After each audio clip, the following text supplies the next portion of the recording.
Style, Uratex foam customized made. Hi, Son Style. Bali, nagtatanong po si sir kung magkano daw po yung pang truck back seat po. Bali, sa likod po ng truck, gusto niya po magpa-customize ng foam po nun. Bali, once po na magpa-customize po kayo sa amin, need po namin yung specific size, haba at lapad po, in inches po. So, bali, susukatin niyo po siya. Sa amin po kasi metro po yung panukat namin. So, bali, susukatin niyo po yung ano niya, yung haba at lapad niya po. So, mula po dito hanggang sa dulo, ito po yung pinakalapad niya po yan. So, ganyan po siya. So, 19.5 po yan.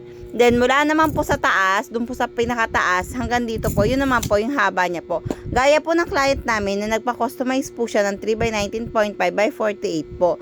3 inches po yung kapal ng foam, 19 po yung lapad, then 48 naman po yung pinakahaba niya. Ganon din po once na magpa-customize po kayo sa amin kasi hindi naman po kami familiar or sabihin na po namin na may nagpagawa man sa amin na ganon, pero ang mga item po kasi is iba't iba po yung size niya.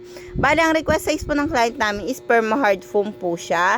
7 years warranty po to pag bed size po at saka pag bulky size. So, pag ganyan po siya is 7 years warranty po siya. So, ganyan. Diyan po namin kinukuha kasi yan sa bulky size po na may warranty sticker po na 5 years or 7 years warranty po. Depende po sa foam na gagamitin.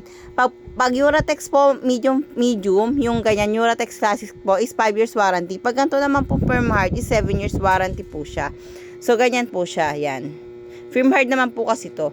So, depende po kasi yan, sir, kung anong size po ang ibibigay nyo sa amin. Specific po, haba at lapad po, in inches po. Once po na gusto nyo sa amin magpa-customize.